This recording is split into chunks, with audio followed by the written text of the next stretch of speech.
All right, what's up, guys? We're back with another one here. So if you read the, what is it called, the channel comments or whatever, but I made a little tweet a while ago just saying that I've been getting a lot of comments about Japan, a lot of questions about Japan, and, you know, this is supposed to be like a fighting game channel, so instead of answering your questions all the time, I figured, you know, let's kind of contain them all in one spot, and I asked you, give me your questions, let's make a video, let's do a little Japan AMA for you guys. So you wrote a lot of questions. I'm just going to take 10 today. Quick, honest answers right now. I'll try not to ramble too much. And if you got any more, if you like this kind of stuff, let me know. I'm going to do some more in the future. So yeah, like always, before we get started, guys, hit that subscribe button. You know, it's rough. It's rough out here in Japan. I need your subs. It's the only way I can get by. But here we go. All right, first one, good general question here. So from Oddly Even says, I wouldn't say I'm one of those people who ever did ask, but now that you mention it, why did such a renowned fighting game player, seen 2016, P4UA champion, that's true, go to Japan in the first place? How easy did you have in the beginning? Do you already speak Japanese? Blah, blah, blah, blah, blah. Okay. So basically, the Jiyuna origin story. I think I have a very generic story like most people. You know, ever since I was a kid, I like video games from like elementary school and, you know, watch Dragon Ball Z. And then from there, you learn about Japan and become interested in other stuff like the food and Iron Chef. So ever since I was like, you know, a very young boy, I've always had like an interest in Japan. Pretty common story for dudes out here. I'd wanted to visit the country, so I wanted to try and study abroad when I was in university, but my grades were really bad, and I couldn't get into the study abroad program. So after I graduated, you know, I was like, damn, before I settled down, I still want to go see the country. What can I do? Teach English. So yes, I came here as an English teacher, like I think the majority of people, and somehow 11 years later, I'm still here. I think there's a later question about Japanese language. We'll talk about that later. But yeah, there's my origin story. Nothing fancy, I'm sorry. Number 2, from Terrence. How difficult is it to break the social barrier, for lack of better terms? I heard horror stories of peers of mine who have found work down there who either are ignored or straight up insulted because they are foreigner. So first of all, let's relax here. And I also have to say, as a disclaimer, everything I'm saying is my own personal experience. You know, everyone's gonna have a different experience in the country. You know, there's billions of people. I don't know, millions, billions of people. So a lot of people will meet like one person, have one bad experience with that person, and then they'll say, dude, everyone in Japan is like this. Everybody in Japan is like that. But what I will just say about social barrier, one thing I want to say first, look in the mirror. So I've met a lot of people throughout the years that are like, oh, Japan is like so this, Japan is so that, Japanese people are so this. But it's like, dude, you're a weirdo. You're the weirdo. You know, this country attracts a lot of really like socially awkward people, a lot of like people with no social skills, a lot of weird people, a lot of strange people that don't really know how to act in public situations. So when things don't go their way, or if they get like scolded by a boss, like, why would you do that? Suddenly it's not their fault. They blame it's the social whatever. What does this guy say? It's a social barrier, right? It's a social barrier is coming after me. Of course, there are gonna be people that don't like you because you're a foreigner, the same way anywhere else. You know, wherever you are, anywhere in the world, there's gonna be some people that don't like you because you're a foreigner. It's human nature. I will just say personally, the vast majority of people I've met are very, very, very kind.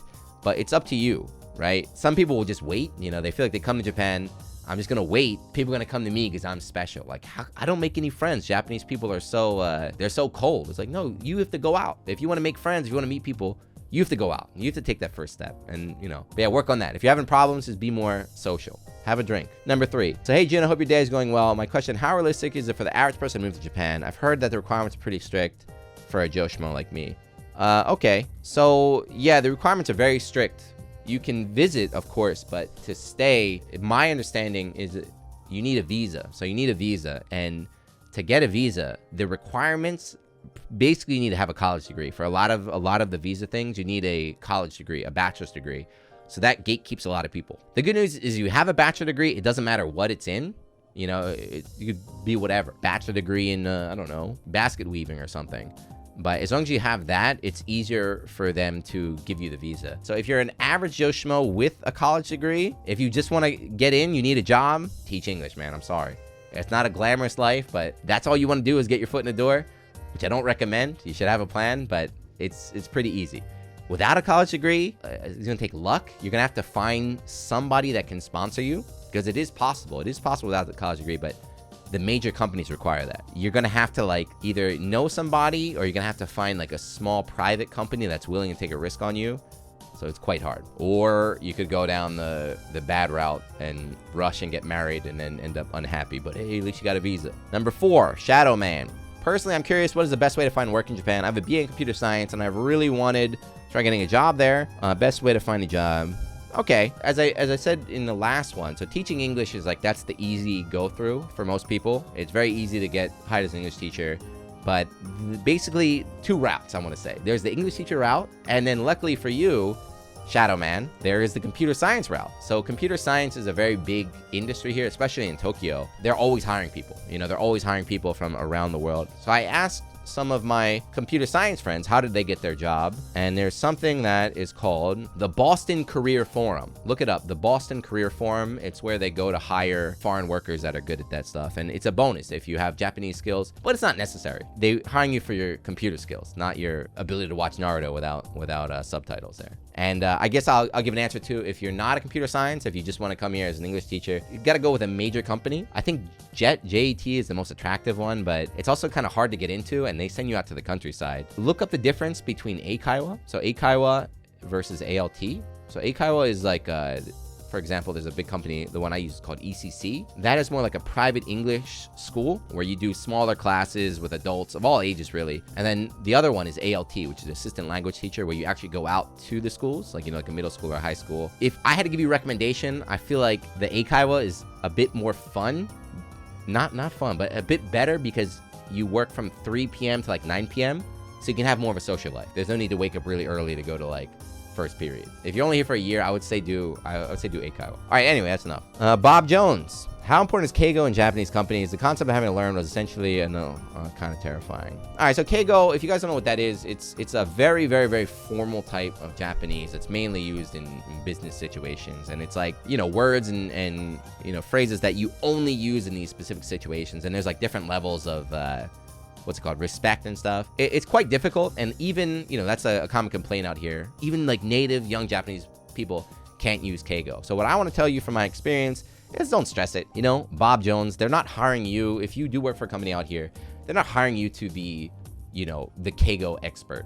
You know, as long as you can speak polite enough Japanese, then you should be good. If your company's hiring you as a foreigner and you're the guy who is writing out like super formal apology emails, probably not a good company, right? Probably a little bit shaky. So don't worry about it. Just make sure you can, you know what you should say in like a polite situation and what you should say at an izakaya. Number 6, Mike, Roll Waves. Are you self-taught in Japanese or do you learn it in school? What's the general methodology when learning? I guess I'm mostly self-taught. This is like high school. I remember I taught myself hiragana, katakana. I had like travel books. I used to be like really sweaty. When I went to university, I could finally take Japanese classes, but I got addicted to Final Fantasy 11 and I didn't go.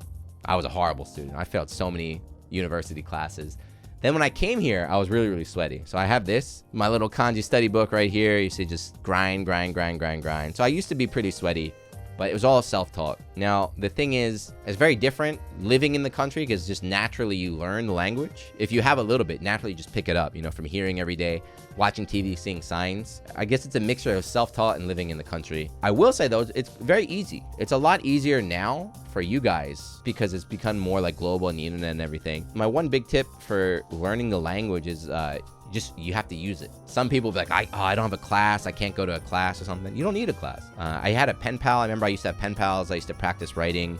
Even now, I have online Japanese just like on Skype. I pay like $10 an hour and just I'll talk to someone for like an hour straight, ask any questions I have or something. So there's a lot of options. You just have to make sure you use the language, right? Whatever it is, even if you're just watching anime or playing a game, just like use it.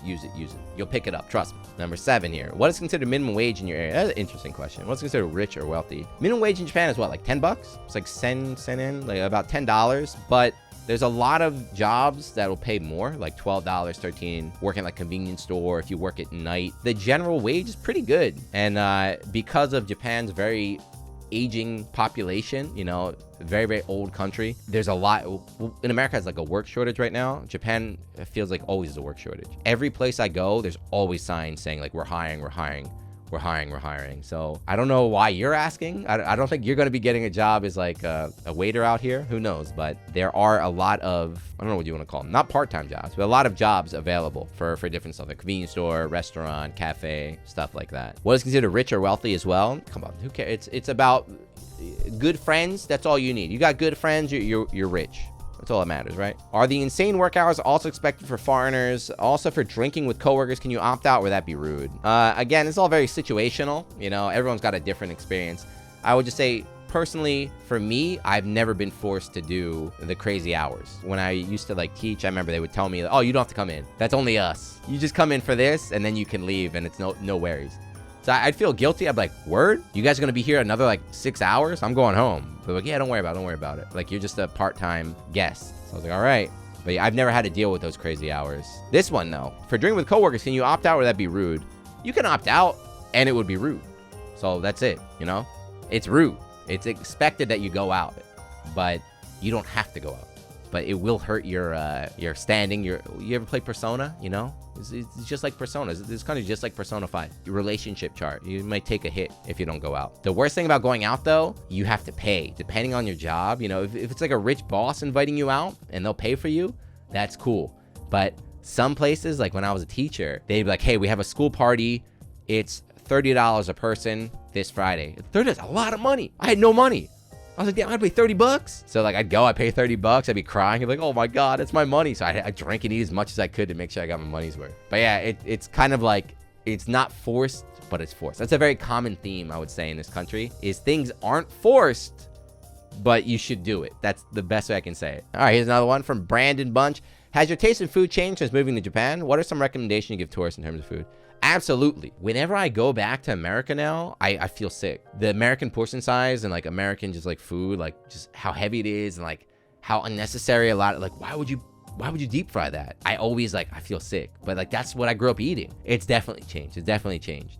Now, I still like the flavors and stuff from home. It's just kind of like, I want it lighter. I like lighter foods now. A little bit smaller portion size and things like that. But yeah, it's definitely changed. I've lost a lot of weight too, gotten back up to normal. But when I first came to Japan, I got really skinny. I was like a skeleton, just because I wasn't used to Japanese portion size. So I ate out a lot. Now I cook. I cook most of my meals, so I can kind of keep a good balance. But it was rough when I first came here. All right, one more. All right, last one. That's a good question. Last arc, how expensive is it living there? Like, Ren, out of curiosity. I live in Tokyo, and Tokyo, you know, you see those charts. And Tokyo's often up there as like the most expensive city in the world, right? It's always ranked up there, but living here, it's not. It's really not that expensive. I think a lot of times those charts are if you're gonna buy a house or buy land in Tokyo, you don't have to live in Tokyo. Japan is such a small country, and like Tokyo, you can live like 20 minutes outside and pay, you know, $400 in rent. You know, you don't live in the city, you live right outside of it, but it's like $400, $500 in rent. You know, the train is very cheap, like $2 one way. You can get anywhere. Food is very cheap as well. If you're not going to cook, Japanese fast food, like, you know, Yoshinoya or something, you pay $5 for a meal for dinner. Cheap clothing, you know, there's Daiso, the dollar store. So it can be a very, very cheap place. It's up to you though. It's up to you, you know, as long as you go out of your way. When I was teaching English, my annual salary was about $30,000 US before taxes, right? And I was still able to pay off college loans and have a social life and everything. So that, I mean, that should tell you that it's not that expensive if you are willing to, you know, just stay within your boundaries, right? If you just stay within your boundaries and don't go too ham there. All right, that's it. Just 10 questions here. You know, very, very simple. I don't want to give you a full, you know, 50-hour discussion, but I hope this helped. I hope you got some questions here. I'll do it again, so let me know, or maybe in this video, I don't know. I might just ask again on the community tab if you guys got more questions. We can do it, I don't know, like once a week, maybe. I much prefer to answer your questions in a central place than constantly getting DMs and questions and all that stuff. Oh, and before we close it out, let me just also say, all you guys DMing that I don't respond to, no, I will not ship you things from Japan. I'm sorry. Hey, bro, can I buy this anime figurine, ship it to your house, and then you ship it to me and I'll pay you? No, I'm sorry. Please find somebody else. Maybe Majin Obama, he might do it. Ask him. But yeah, hopefully you enjoyed it. Thank you for watching. Leave a comment, leave a question, all that stuff, and I'll see you in the next one. Peace.